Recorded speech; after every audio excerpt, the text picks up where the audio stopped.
Hola, soy María del Mar Sánchez y en este vídeo vamos a conocer un poco mejor qué es el software libre y algunas de sus potencialidades sociales y educativas. Para conocer mejor qué es el software libre, lo que podemos hacer es hacer un rápido repaso por lo que es la historia del mismo.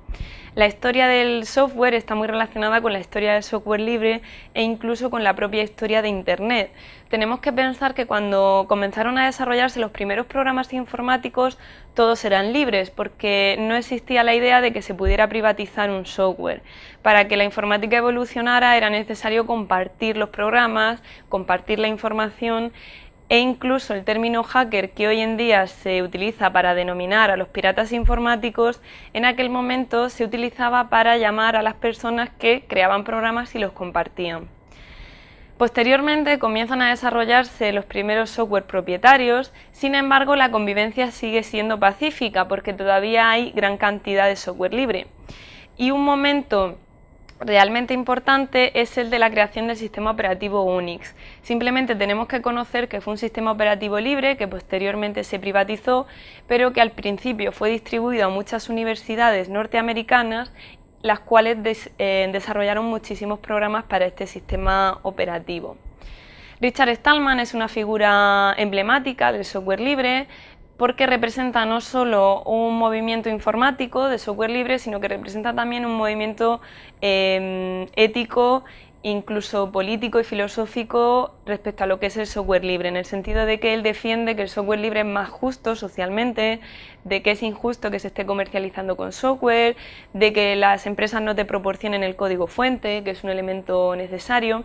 Y Richard Stallman, entre otras cosas, es uno de los máximos representantes de la Free Software Foundation, desarrolló un sistema operativo GNU, que permitía correr aplicaciones Unix, aunque él destacaba que GNU no era Unix, y es el creador también de licencias como el copyleft, que viene a contrarrestar lo que es el copyright.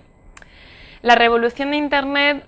fue importantísima para el software libre porque el hecho de subir un programa libre a la red implicaba que cualquier persona pudiera descargárselo, modificarlo, mejorarlo y compartirlo con los demás de manera mucho más sencilla a lo anterior. Además, es importante entender que la mayoría de protocolos de Internet y muchas de las aplicaciones que hay en la red son libres. Linux en la época de los 90 también es una revolución bastante importante porque es el nombre de un sistema operativo y del kernel, que es el núcleo del sistema operativo, que a nivel informático supuso un avance muy importante y permitió realmente el desarrollo de sistemas operativos completos y mucha programación libre y muchos programas libres que pudieron ser incluso más intuitivos para la gente de a pie, ya que la interfaz gráfica se pudo hacer más amigable y más comprensible para cualquier internauta. A finales de los 90, Raymond y una serie de autores, a partir de la publicación de este libro, donde compara la construcción de las catedrales en la Edad Media con la construcción del software, se contraponen un poco a lo que Richard Stallman había ido defendiendo, no porque estén en contra del software libre, sino porque le quieren dar otro impulso al software libre, más que centrado en un movimiento social y ético, lo centran en el hecho de que si dotamos al software libre de calidad, las empresas lo podrán utilizar y que puede ser un modelo de negocio tan válido como el software propietario, como puede ser Windows o como puede ser Mac OS.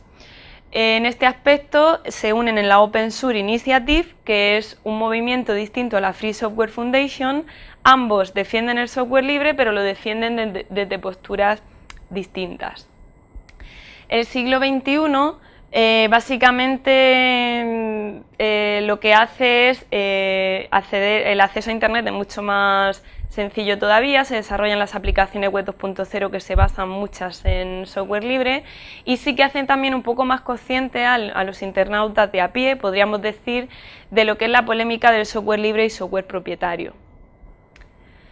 Básicamente, acerca de los derechos de autor, lo que tenemos que saber es que para que un programa sea libre le tenemos que incorporar una licencia libre y esa licencia libre le va a proporcionar una serie de libertades. Para que un software sea libre, lo que tiene que cumplir son estas 4 libertades, que comienza desde la cero y se refiere al hecho de poder utilizar un programa, poder estudiarlo, poder mejorarlo y poder distribuirlo a los demás. Cuando cumple estas 4 libertades, las cuales se le proporciona a un programa a través del uso de una de estas licencias, entonces el software será libre. Hay una serie de términos que se relacionan con el software libre y simplemente nos vamos a detener en el término de free software. En inglés es más común utilizar el término open source que el término free software, porque free software hace referencia tanto a libertad como a gratuito en inglés. Por lo tanto, aunque en español hablemos de software libre, en inglés sí que hablamos de open source. También es importante entender que no todo el software libre tiene por qué ser gratuito y no todo el software gratuito es software libre, ya que muchos programas privados o propietarios son gratuitos. Sin embargo, sí que es cierto que el software libre tiene muy bajo coste o es gratuito porque si cumple la libertad de poder ser distribuido sin ningún tipo de problema, pues evidentemente va a tener un bajo coste el programa.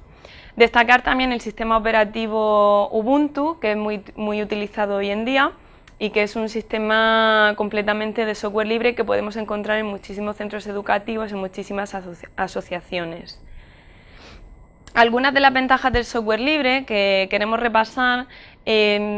principalmente el bajo coste, que incluye el software, independencia de cualquier empresa, seguridad, privacidad. Tenemos que pensar que el hecho de que un programa lo subamos a la red y que cualquier persona que sepa pueda utilizar el código fuente, que es un elemento fundamental, para modificarlo, mejorarlo y volver a subirlo, evidentemente hace que los programas de software libre tengan bastantes estándares de calidad.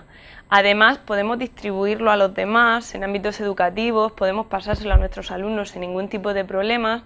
y realmente suponen también un movimiento social respecto a la necesidad de que podamos disponer de programas para todos los internautas.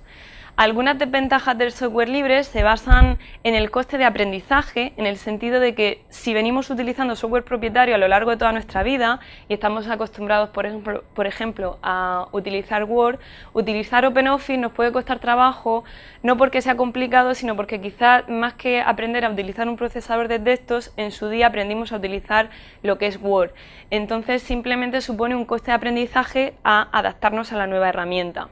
La falta de interoperabilidad, cuando hacemos un documento con otro sistema, pues el archivo no se puede leer quizás en programas propietarios y ahí puede resultarnos un poco dificultoso, y también el desconocer software alternativo. Yo llevo muchos años haciendo este trabajo con este programa y realmente no sé qué alternativa hay en un programa libre. Y además los esquemas de propiedad intelectual no son complejos a veces y realmente no somos conscientes de cuando estamos utilizando un programa libre o no. Finalmente, es importante entender que en muchos de los centros educativos, asociaciones, ayuntamientos, en muchos lugares públicos vamos a encontrar software libre, sistemas operativos libres. A veces incluso no nos daremos cuenta de que esos sistemas operativos son libres, pero lo son, por el hecho de poder incluso adaptar, crear programas,